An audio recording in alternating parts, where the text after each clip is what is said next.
Because we're sinners, we experience constant conflict between what you could call the flesh and the spirit, between your natural desires and what the Holy Spirit knows is best for your life.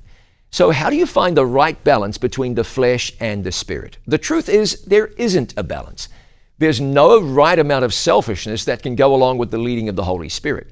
Paul wrote in Romans 8:13, "For if you live according to the flesh, you will die. But if by the Spirit you put to death the deeds of the body, you will live." You want the old you to be dead, not struggling to dominate the spiritual you. Paul urges us to put the deeds of the body to death. If you want something to die, you don't feed it. Rather than feeding the old unconverted you, rather than keeping the old you on life support, you want the old you dead. So don't feed the old you.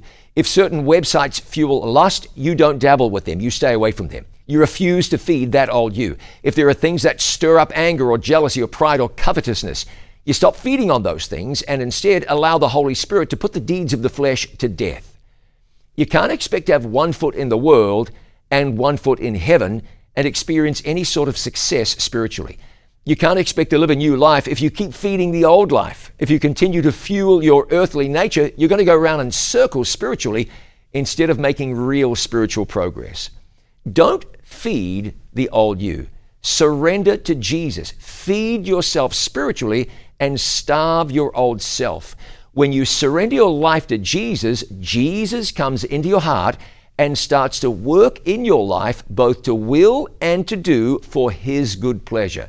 So what seems impossible for you is doable when Jesus does it. I'm John Bradshaw for It Is Written.